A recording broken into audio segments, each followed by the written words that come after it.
Welcome to all who want to reclaim your inner bitch. We are three bitches on a mission to shift long-held societal norms and perceptions on taboo subjects women tend to sugarcoat or let slide because of preconceived fears or repercussions from the good old boy system. Please join us on our journey of self-growth, embracing women's empowerment while loving our counterparts, destigmatizing slang words, addiction, recovery, and discovering how to break societal norms and to live our best lives authentically. All right, let's dive into this episode.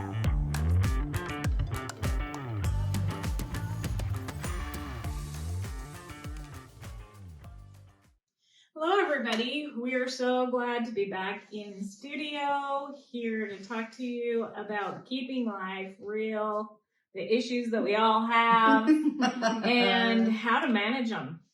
So I think it would be really good if we just take a couple of minutes and share some of the life issues that you've been having in this last week or so. Yeah. All right. Who wants to go? Looks like I'm it. So last week has been pretty okay, but it's been in the last 2 or 3 months really where I noticed that life goes like this. Oh yeah. Roller coaster big time. Oh my God, I'm going up. So some of the things I've been dealing with is my life has been flipped upside down and it turned around. Like I'm not working where I normally worked. I'm not going to the meetings I normally went to. I have a new job. I have a different schedule with my family and different times where I'm home.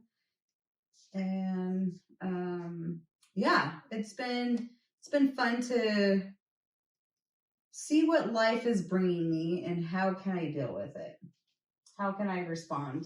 Do you want to share why you've changed your family time, where you're working, any of those kind of things? Or you want to keep it kind of just where we're at?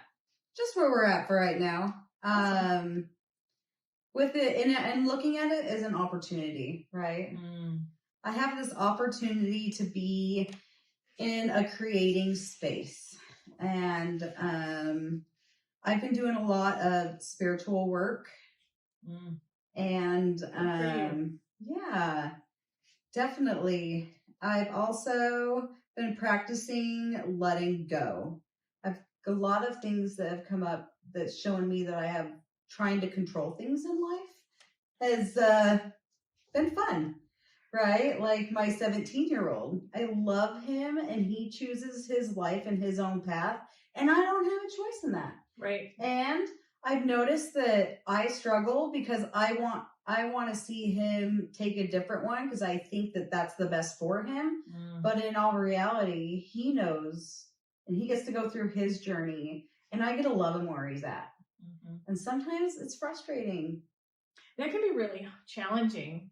Allowing your child to actually go about and make the choices, whether you know they're the best or whether you know they're not the best, right? And allow them the opportunity of self-growth and reflection on choices, whether it turns out the way they wanted it to, right? Or whether it turns out to be very negative for them.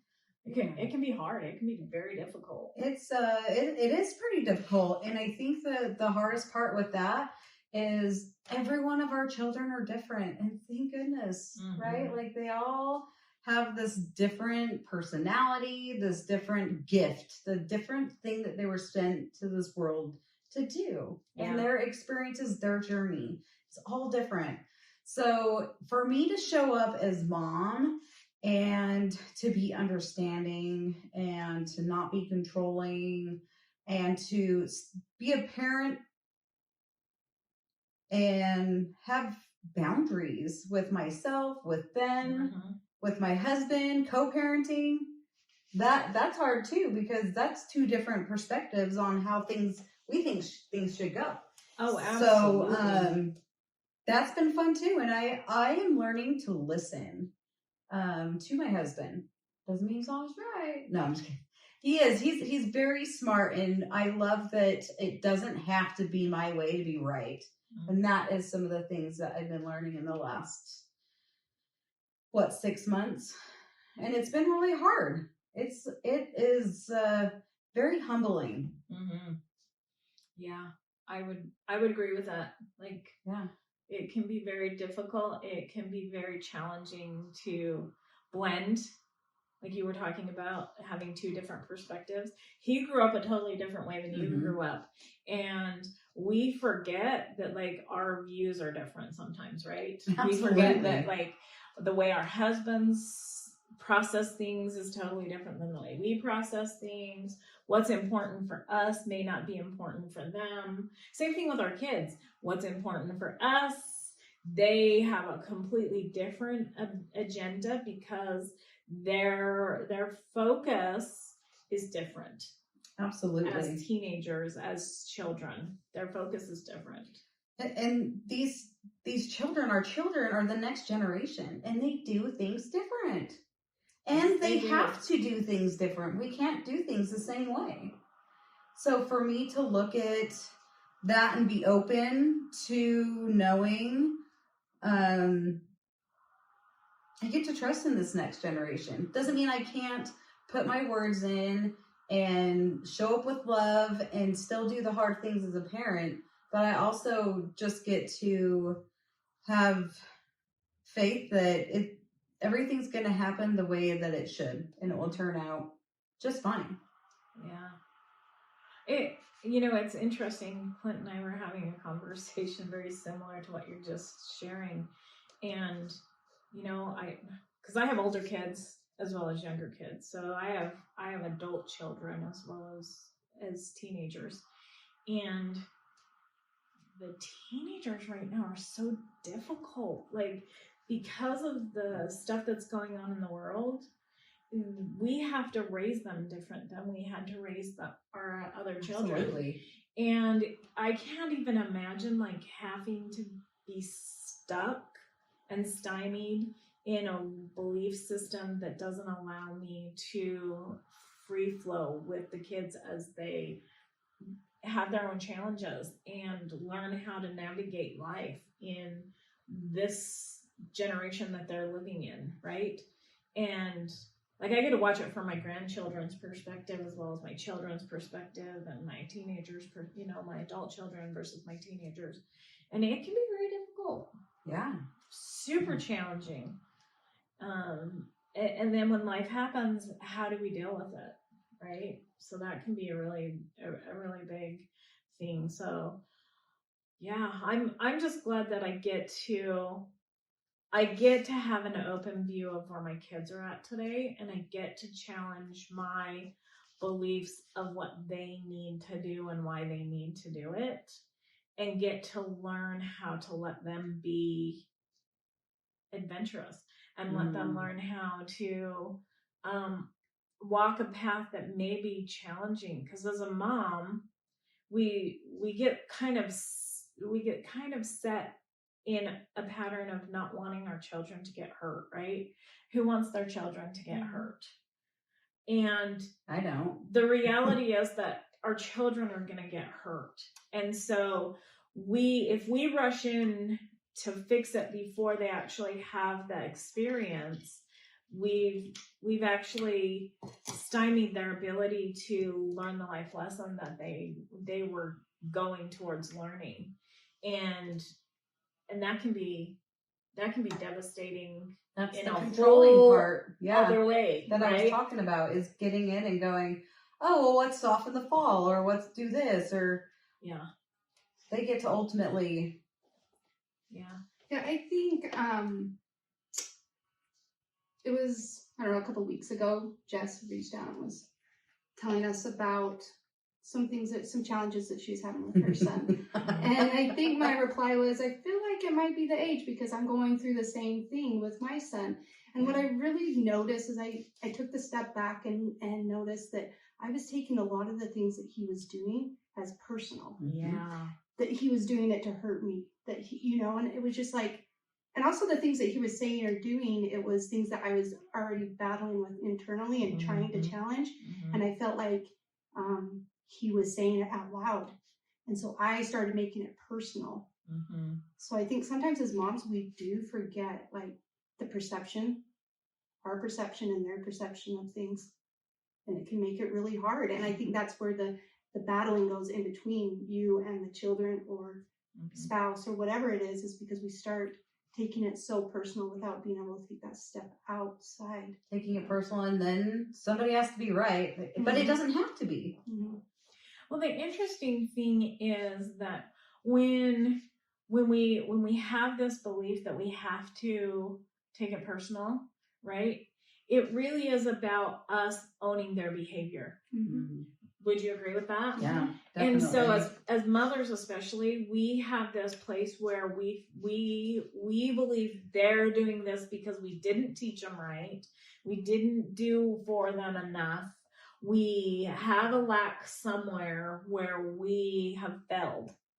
And the reality is their successes need to be their successes. Their failures need to be their failures. And we don't get to own them. We get to allow them to own those things. Yeah, they get to have the natural consequences if they choose to maybe take a different advice than what we give them. We have to allow them to be able to take those natural consequences. Yeah. Which is hard. It's really hard because you want to protect your kids, right? Yeah. Yeah. But I mean, I often go back to looking at this in a different way. So I want to paint this picture for you guys. So typically as a mother, when our children are very, very small and they're starting to, like rock back and forth, starting to act like they're going to become mobile, like we giggle. We watch them with excitement and glee and a little trepidation, right? And then as they start scooting, we consciously like look through the room to try to alleviate all the pitfalls that they may have. Childproofing. Yes. And then as they start to crawl, we do that even more. We go up a little bit higher to childproof or alleviate the pitfalls for them. And then when they start to walk, like stand up against the furniture and they start taking those first little steps, our hearts as a mom, we have this belief that like, oh my gosh, look at them, look how cute this is. But then we also go, they're not our baby anymore. This time I'll never get back. And then when they let go of the couch or the chair, whatever they're walking on, and we watch them teeter, most mothers want to reach out and grab that child to prevent the fall because we can see it coming. And that child, when that child does fall, it looks to us for validation that they are okay. It's okay.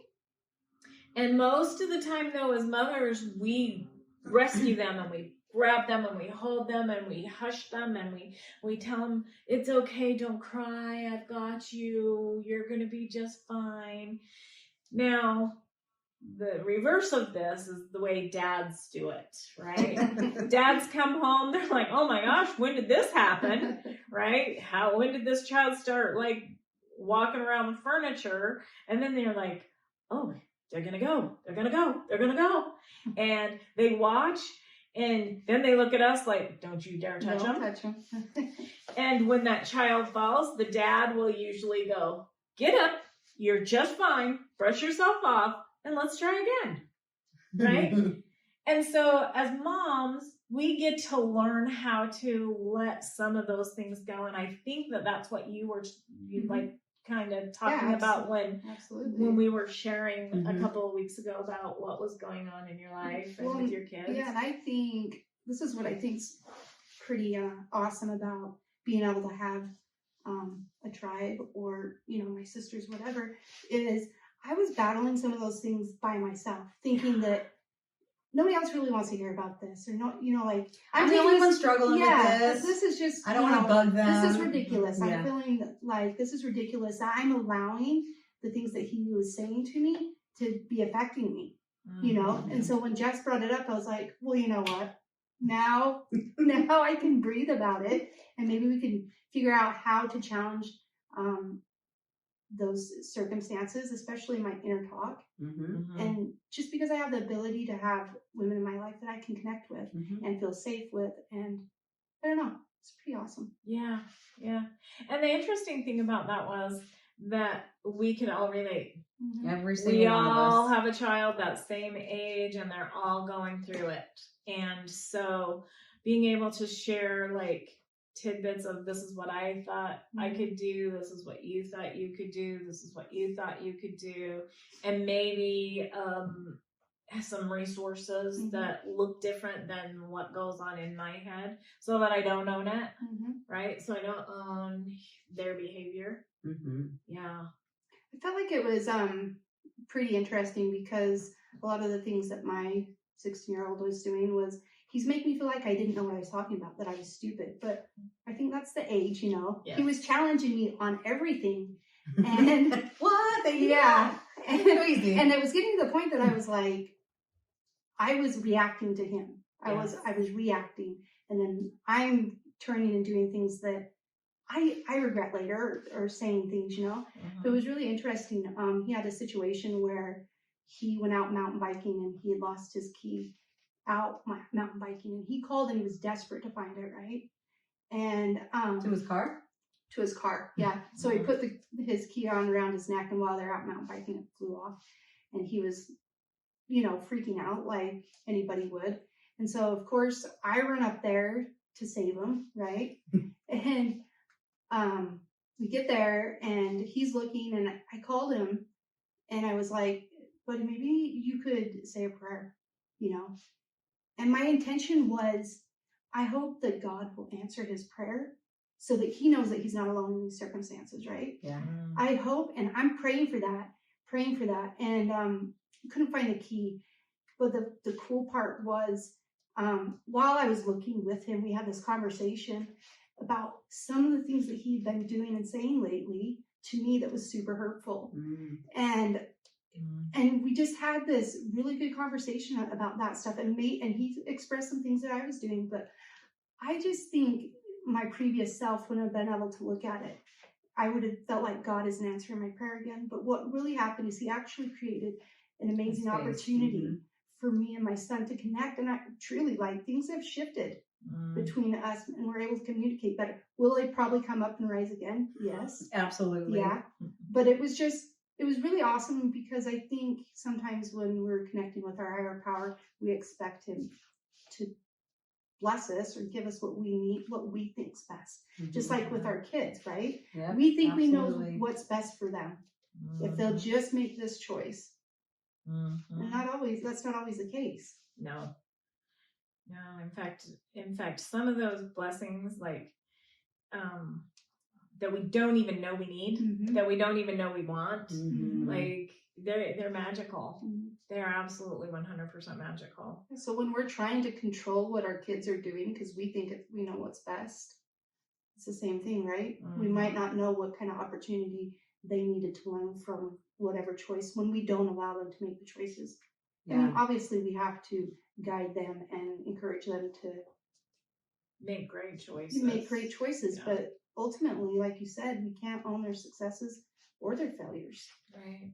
And it's the opportunity for the communication, because I know that with my situation, it got to the point where it got to the blow up stage, right?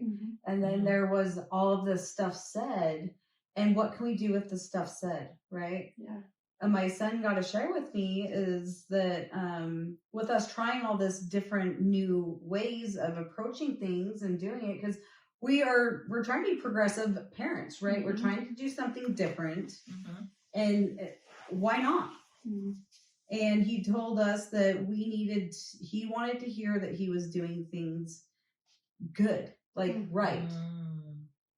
And so I was like, oh, you know, I I really had to look at my attitude and how I was showing up to him. And then Julie was like, okay, so she gave you the advice, find 5 things that are good and constructive for the one thing that you're like, hey, this is something we can work on. So I started to do that and things got a lot better. And I started to notice the good stuff. I think that's so easy to not, right? Yeah. We forget to look at the good that they're doing. Well, because we get focused on the problem. We get focused on the problem, and when we focus on the problem, we only see the problem. We don't see the solution. And so it's really good to step back and actually look for the solution and look at how, like, that child or that situation, that's a growth experience for both of you. Yeah. To do something different, to be something different for each other. Yeah, and I want my kids to be heard. Yeah. And I need to listen for them to be heard. Yeah. Yeah. And acknowledge what they're saying. And it was a great opportunity to show them what communication can be like. Instead of just, you have to do it this way, you have to do this. And my concern was he wasn't going to pass his class because it's the very end of the year. And what's going to happen is next year's senior year, and he's either going to pass the classes this semester or this whatever. If not, he's got double time he's got to do next year, right? And it's up to him. I can't force classes. So I just got to show up and say, hey, you're doing great on this. Thanks for showing up. Thanks for getting out of bed. Yeah. I know, like we were talking about, sometimes it's really hard to see anything positive. And we have to be, which means that we get to the chance to tune into looking at more positive things, because we actually sometimes really have to search for those positive things when we're so hyper-focused on the negative. And I didn't want my ego. Like, I was fighting my ego the whole time because I was like, I know I'm right. And when I started to acknowledge and start to say out loud the things that I was seeing right, it started a ripple effect. And that last week, that's what I was saying, it was really great. This last week was really great. But man, I struggled the last 2 or 3 months. Yeah. So that's awesome. Thanks for letting me check in first. Yeah. thanks for checking in. Do you want to go next? No, you can. I'll go next. So my life has shifted completely 100%. And I'm way far out of my comfort zone. Well, I take that back. I was out of my comfort zone for a few days. And now I'm absolutely loving where I'm at. I absolutely get to do what I want to do. And I don't have any restrictions except for those restrictions I place upon myself. So, like, it's wonderful and terrifying all in the same breath, right? But the magic is, like, the possibilities are so amazing.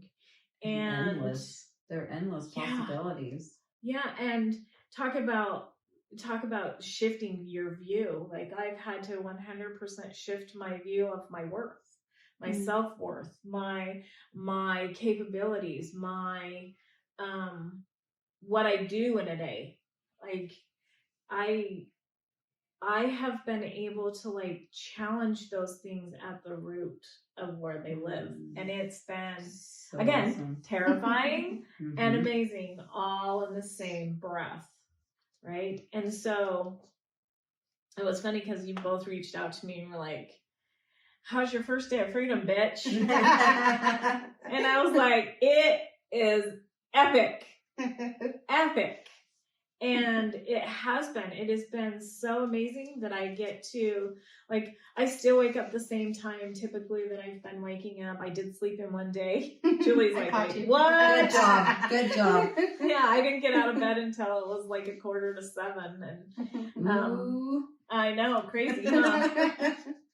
And like, but the days have been completely magical. And I've got to have some really cool experiences with my kids as well as my husband and with one of my adult children. And it's, I can't go back. I can't go back to the way it was. I just don't.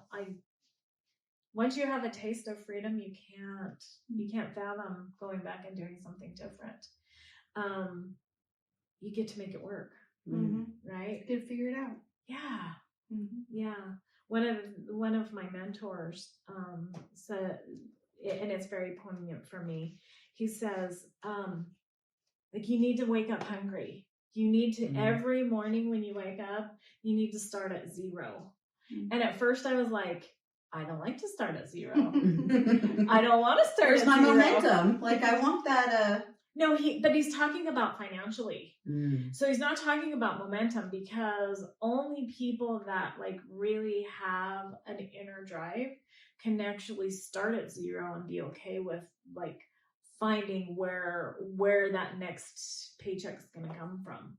And so it's kind of a whole new mindset, right?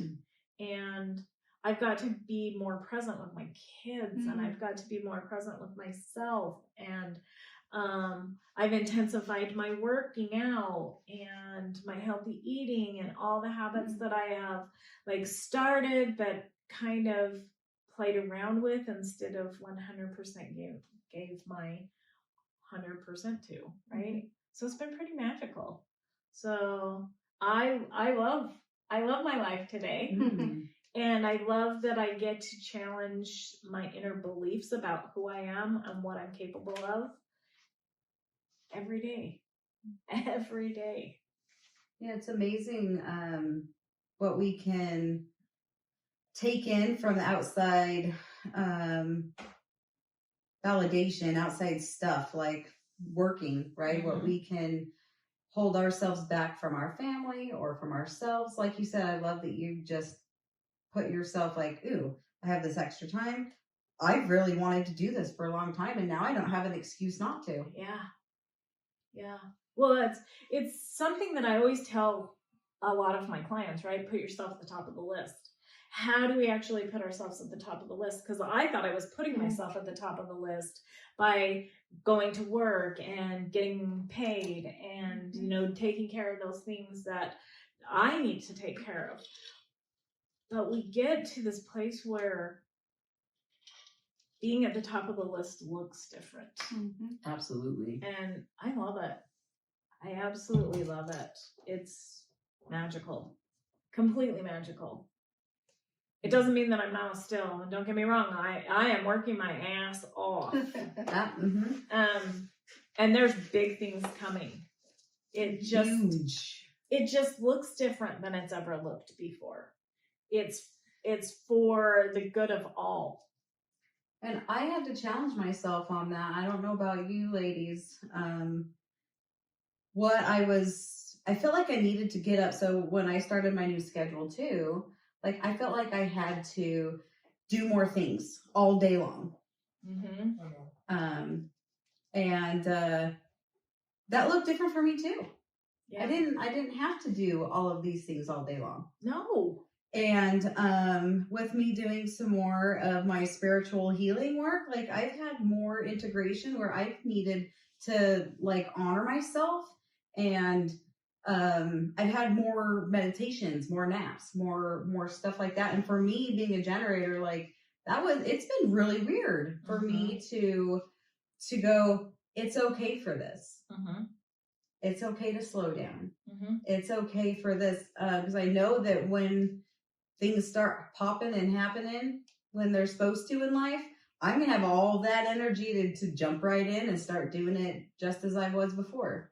Well, it looks different, right? It looks different. And so that is one thing that I shared with you ladies about what I've been doing is I have been able to accomplish so much more in such a shorter period of time because I'm 100% focused on what my task at hand is, right?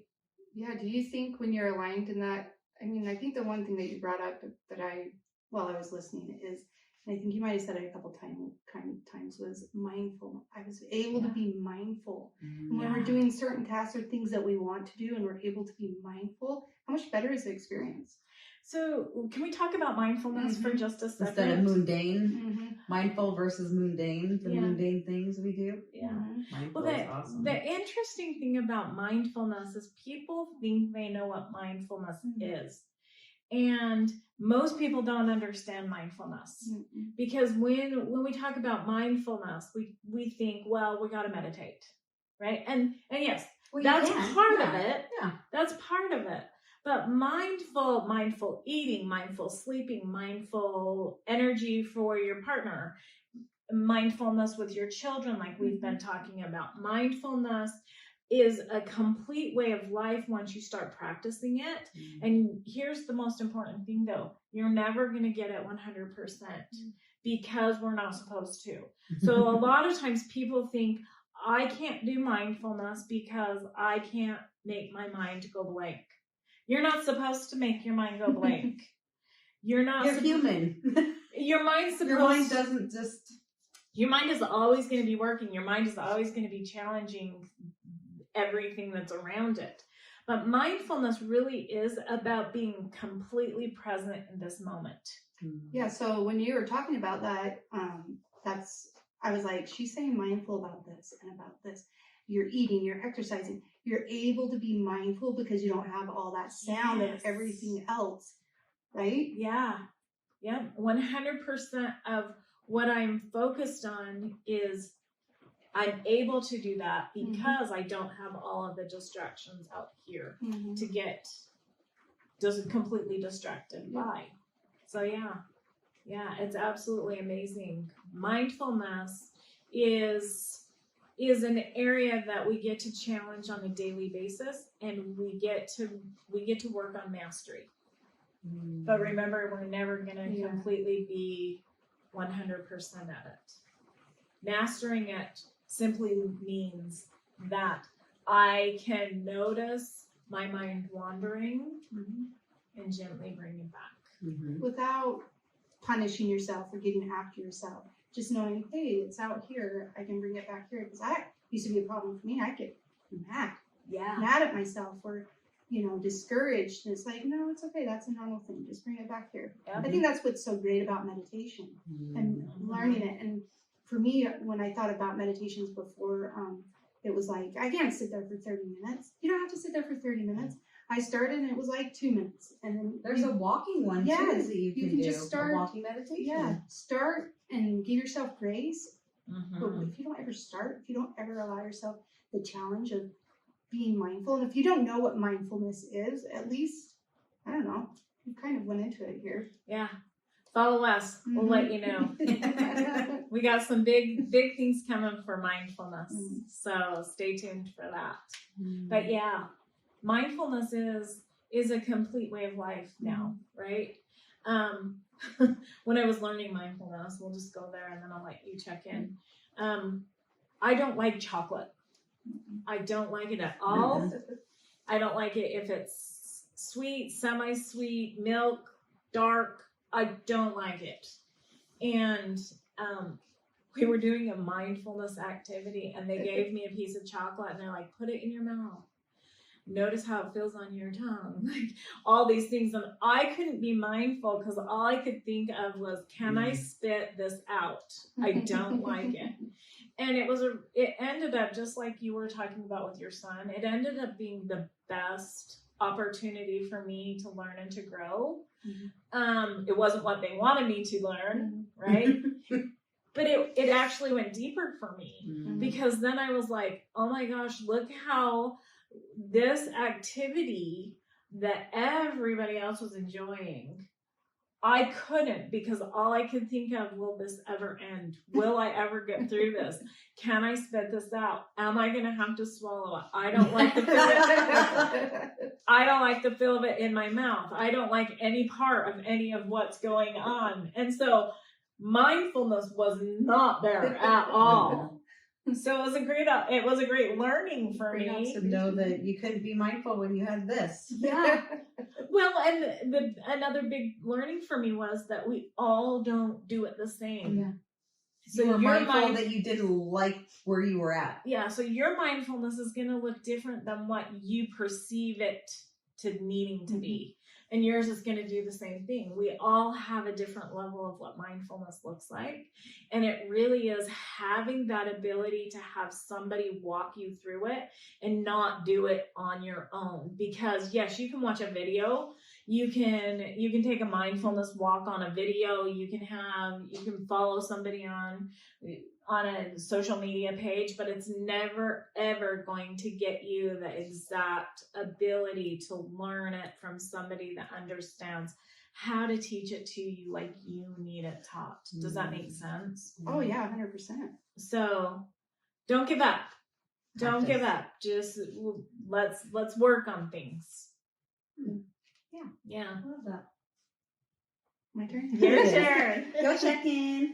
Oh man, what's been coming up for me? Well, I'm just gonna go bring it right back to mindfulness. I think. I remember it was probably a year ago when I was in outpatient and we were discussing and learning mindfulness, right? And when I would go home and I'd have to, you guys were saying to be mindful in activities that you're doing with your kids. And I really was trying that.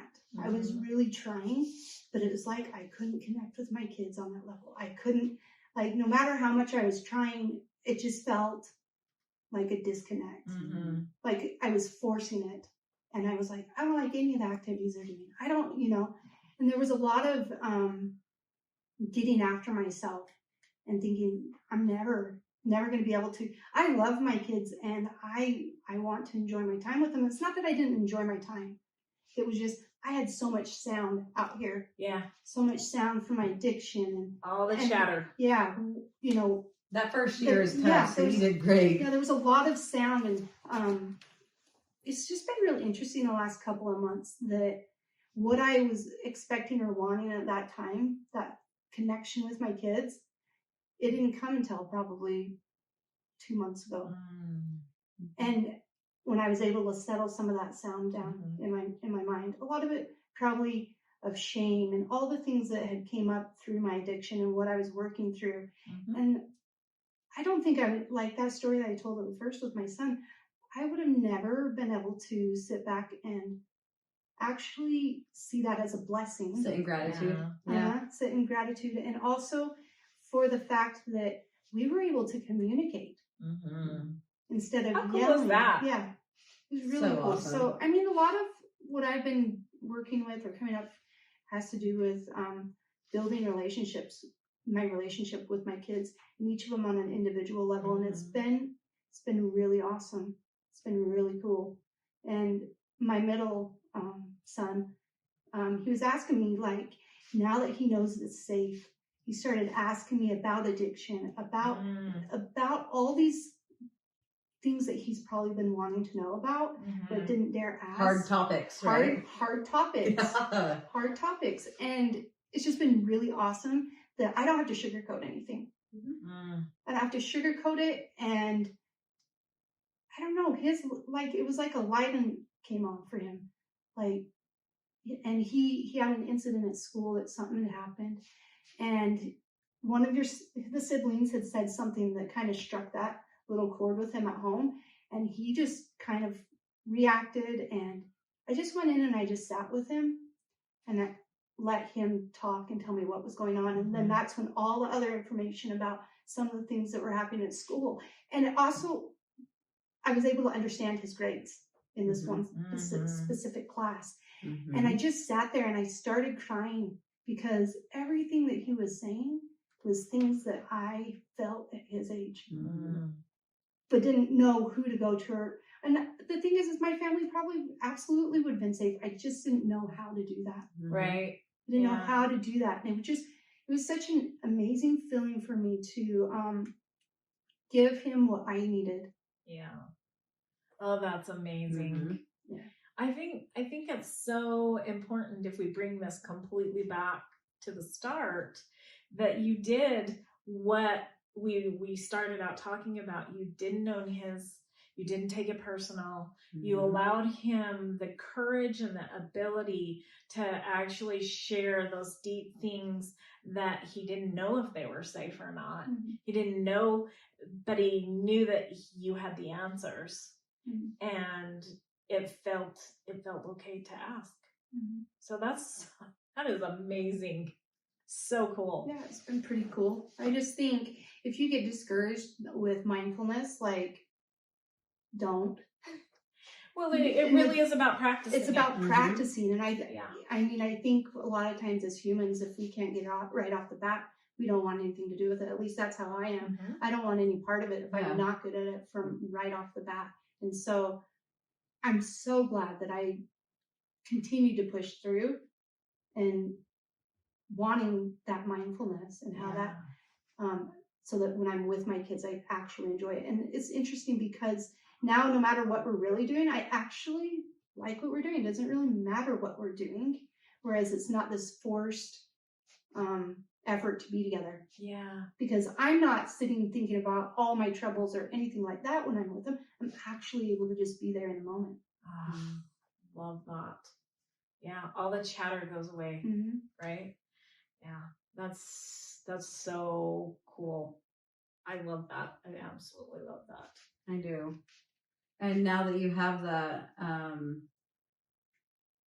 endless possibilities there too, not even just with all of our loving children, our family members, our coworkers, or just anyone in the store, being outside, going, anything that comes up during the day. It's I definitely get sitting with gratitude instead of resentment, because resentment is that I sat with resentment for a long time, because I did anything that I did, I wanted to do it right. And I wanted to feel like I was doing it good. And when I didn't feel like I was doing it good, I was just like, whatever. And now I can sit with that feeling of, all right, I'm giving myself grace. I can even laugh at myself more these days. Isn't that fun? I love it now. Yeah. I would, in my younger years, I would never have been able to do that. Never, ever, ever, ever. Because I had this belief that I had to do everything perfectly. And just like we're talking about, I wouldn't venture out if I didn't want anybody to see me do anything unless I had practiced it to perfection. And that's not life. No. Life happens on the fly. We get to learn how to roll with it, and we get to learn how to allow ourselves to challenge our need for perfection. I told Julie the other day, I created a video that was a little bit hard for me because I like to know what I'm going to say before I say it, typically. And I didn't say what I wanted to say, and I did the video and I sent it off to her so she could see it without even editing it, without looking at it, without anything, because I knew that if I challenged myself, I could learn to be okay with whatever was happening. And we get to do that today. We get to do that with ourselves. We get to do that with our kids. We get to do that with anybody that we come into contact with, so that they can then feel safe doing the same thing and then laughing about it. Oh my gosh, that was so silly. I would have never done that before, but look how fun it turned out, or look how silly it was. Or because I was always afraid, and I don't know if either one of you were like this, but I was always afraid for that comment of, that was absolutely stupid. Why'd you do that? And then I would never do it again. I wasn't willing to. Self-seeking was huge for me. I cared. Yeah. As much as I didn't think what other people thought, I didn't think it affected me the way that I found out it did. And then once I found out it affected me, I was able to be mindful about it and start going, why? Yeah. Yeah. It makes a huge difference. Yeah. Well, and don't get me wrong, we like to know what we're doing, and it's good to know what we're doing. And it's good to practice, because practice does help improve our skills and our abilities. It's just sometimes what I've learned is sometimes, just like with that video, sometimes it's exactly the short version of what needed to be said in the moment or done in the moment. And if I tried to rehearse that and practice it, I probably would have made it worse instead of better. Does that make sense? Oh yeah, it was supposed to turn out that way. Yeah. And to know that it's okay. Yeah, absolutely. No matter what. It just is what it is. So yeah, it's a pretty amazing gift that we give ourselves when we do that, right? And I love to see you ladies step out of your comfort zone. I'm like, yes, it's so good. Yeah, I think it's fun for all of us to watch the growth that we each are having in our individual lives and then collectively. Yeah. Right? So you guys, it's so okay to call up and be like, bitch, I had a bad day. Or this is what happened. Just to find someone in your tribe, or send us a video. You can go ahead and Messenger. You can give us your message of your bad day. Yes. Like, don't. And then you can know that you'll be receiving a message from us. Yeah. We're down. Just knowing that there's that space out there for you to do that. And it does make things so much more enjoyable to have a tribe that knows it. Not only that, but I want to kind of wrap this up in a pretty bow for a moment. Let's do it. Everybody has Facebook. Everybody has the social media. Everybody, like, when you're posting, most of the time we post the lovely things in life. We don't post our scary things. We don't post our trials. We don't post when we need help. We don't post those things because we want them to look beautiful, right? We want to wrap them with a pretty bow. I have a person that I went to high school with that is always posting pictures of vacations. And it's like, I love seeing the vacations, don't get me wrong. What I would like to see also is some of the struggles in life, right? Because your life isn't always vacation. Your life isn't always the beautiful. Your life isn't always the perfect. We post all of the beauty, and we reserve the dark, dangerous stuff for people because we don't feel like we'll be accepted. And that's why we want to keep it real with you ladies and gentlemen, whoever's watching. Because we have good days, we have bad days, we have in between days, and every single one of them are great, right? And awful. And all in between. So we want to make sure that everybody knows that it is okay to have whatever day you're having. Just let it be okay. Don't try to smooth it over. Don't try to sugarcoat it. Don't try to wrap it in a pretty bow, because it may need a different bow, right? Or no bow. Yeah, you might just need to feel sad for a little bit, or you might need to just sit with anger for a little bit. You might need to just sit with it, too much excitement. Or whatever it is. Overwhelm. Just whatever it is. And so the challenge for this week, hopefully you guys did your challenge from last week. Hopefully you're going to share some of your insights. Please do. We love to hear feedback. I've received some really great feedback from some of you, and I absolutely love it.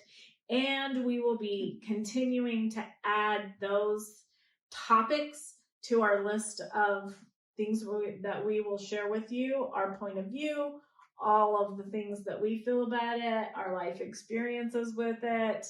The challenge this week is for you all to step out of your comfort zone and share something with us.